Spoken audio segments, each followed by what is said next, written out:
Hi, and welcome to Reading with Ms. Momo, Storytime with Momo, and I'm so glad you could join us today. Today, we're going to talk about what you do when you get sent to your room, maybe because you are mischief of some kind, or maybe that you just go to your room because you need to go take a deep breath and get away so that you won't get in mischief. But today our story is fun, and the Wild Rumpus will begin with Where the Wild Things Are, Story and Pictures by Mari Sendak. And I know that some of you have this book, and if you want to go get it so you can read it with me, that would be great. Mari Sendak wrote all of his books from adventures and things that happened to him in his life in his childhood. So this is one of them.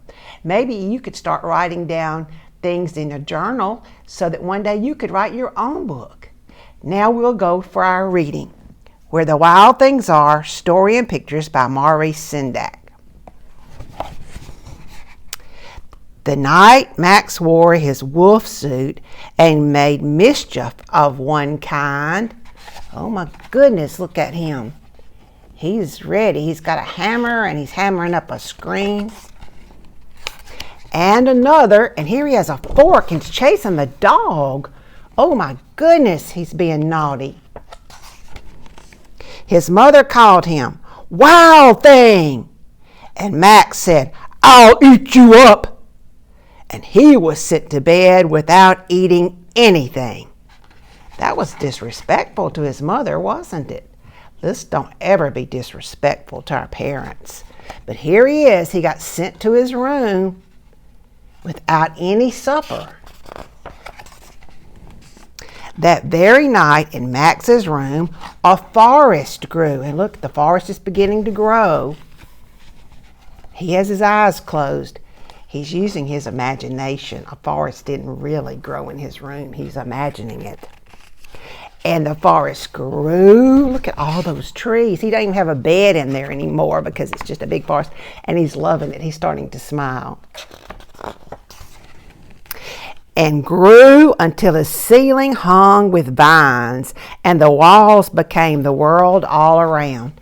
And look at him. He's got on his wolf suit. He's walking through the forest and the vines. And an ocean tumbled by with a private boat for Max, and he sailed off through the night and day. And look, his boat has his name, Max, on it. There he is, going sailing. And in and out of weeks and almost over a year, well, the wild things are. And there's the wild thing over on an island somewhere. And Max is looking kind of scared, isn't he? Would you be scared if you were sailing and saw a wild thing? I would. And when he came to the place where the wild things are, they roared their terrible roars and gnashed their terrible teeth and rolled their terrible eyes and showed their terrible claws. And there are the wild things. And here's Max. He looks kind of confused. He's not sure what is going on at this place with these creatures, these wild things. Max said, "Be still." And he tamed them with the magic trick of staring into all their yellow eyes without blinking once. And they were frightened and called him the most wild thing of all.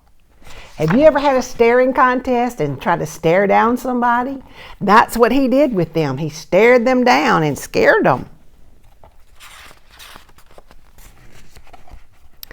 And made him king of all the wild things. And look, he has a crown and a scepter. And now, said Max, let the wild rumpus start.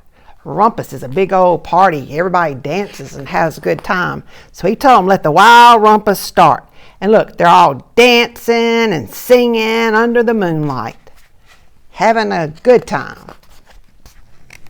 And they're swinging from the trees, and he's swinging from the tree. Have you ever swung from a tree? It's pretty fun, isn't it?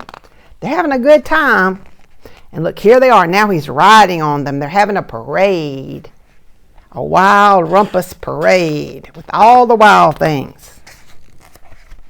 Now stop, Max said, and he sent the wild things off to bed without their supper.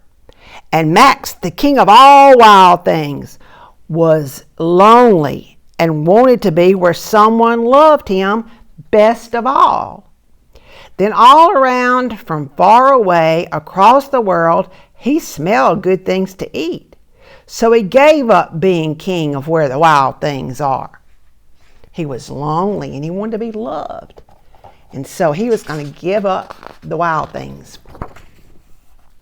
But the wild things cried, "Oh, please don't go. We'll eat you up. We love you so."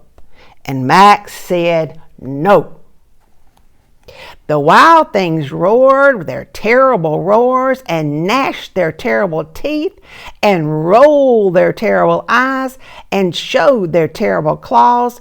But Max stepped in his private boat and waved goodbye and sailed back over a year and in and out of weeks and through a day. There he is. He's going back.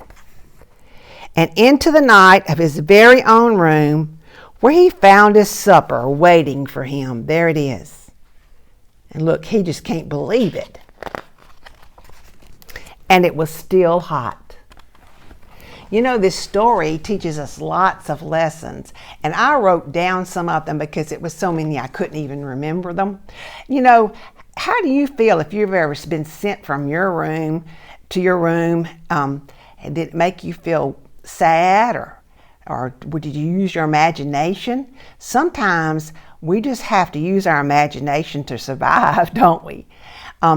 Did you ever think that a forest could grow in your room, or that you could sail in a boat? By using your imagination, you can do those things and have fun. And we also learned that all of us maybe have a wild thing, and we have to sometimes tame it and not let it come out. We have to maybe go take a breath somewhere and just try to relax. The power of imagination and dreams and fantasy can be fun, but we have to know the difference between fantasy and reality. And there's always a time when you can let loose and have fun. You don't have to just do it in your room. You can dance and have a happy time wherever you are. But there's no place like at home. And your parents always love you and always have your back. And we know that you are loved best of all at home. Until we meet again, smile and be happy and have a great day.